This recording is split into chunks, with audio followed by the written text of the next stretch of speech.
মই আজি দুখিতভাৱে ক'ব বিচাৰিছোঁ যে আমি বহুবাৰ চৰকাৰৰ লগত আমি মত বিনিময় কৰিছোঁ, কিন্তু কোনো ধৰণৰ তেওঁলোকে আমাক সহযোগ কৰা নাই আজিৰ ডেটলৈ। আমি থাৰ্ড গ্ৰেডৰ কাৰণেও চাকৰি যিটো আমি পাইছোঁ, যদিও আমি প্ৰতিবাদ কৰি কেনে পাইছোঁ। বহুত আমি প্ৰতিবাদৰ পিছতে 4%, 5% এটা দিয়ে, খালি চাকৰিটো দিলেই হ'ব নেকি? আমাৰ দাবী বহুকেইটা 30 দাবী আছে। তো 4-5টা পইণ্ট আমাক পইণ্টৰ ওপৰত ডিছকাছ কৰিলে নহ'ব, কাৰণ কি আজি আমি তেওঁলোকৰ কাৰণে ৰখাৰ কাৰণে আজি আমাৰ দাবীসমূহ বাঢ়ি গৈ আছে। আৰু আমি বিচাৰিছোঁ চৰকাৰৰ লগত বহুবাৰ আমি মত বিনিময় কৰিবৰ কাৰণে। জাষ্ট আমাক লেটাৰ দি কেনে 2-এজন মানুহ অফিচৰ বিষয়ববীয়াৰ লগত বহাই কেনে আমাক আলোচনাত বহায়, কিন্তু তাতেও আমি এক্সেচিবিলিটি নহয়, কাৰণ কি আমাৰ তাতে ইণ্টাৰভিউটাৰ নাথাকে, দুবাকী নাথাকে, আমি কেনেধৰণে কথা পাতিম? তো আমি বিচাৰোঁ যে আমাৰ সমস্যা যিখিনি 30 দাবী আছে, সেই দাবীখিনি লৈ যাতে চৰকাৰে আমাৰ লগত সুন্দৰভাৱে আলোচনাত বহে। আমি বিচাৰোঁ, আৰু যেতিয়ালৈকে তেখেতসকলে আমি বিচাৰিম CM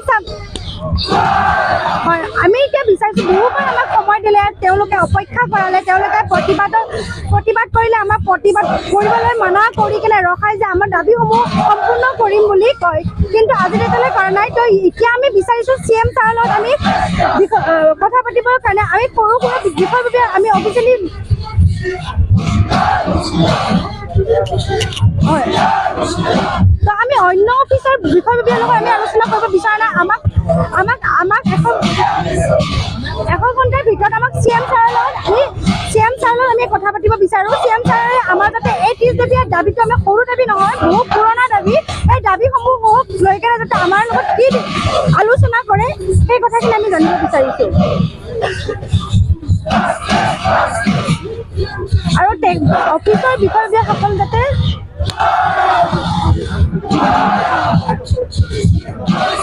MLA মিনিষ্টাৰ যিকোনো এজন ব্যক্তি যাতে আমাৰ ইয়ালৈ আহি আমাৰ লগত আমাৰ সমস্যাসমূহ লৈ কেনে যাতে আলোচনা কৰে। কি এনেকুৱা নহ'ব যে SG কোনোবা বিষয়ববীয়া এজনক পঠাই দিলে সেইটো হিচাপত আমি এনেকুৱা মেমৰিণ্ডাম লৈ ল'ম, সেইটো আমি একচেপ্ট নকৰোঁ এইবাৰ।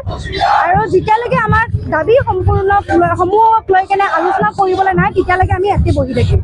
যিকোনো খবৰৰ বাবে যোগাযোগ কৰক 7099017330 লগতে 7099017110 নম্বৰত।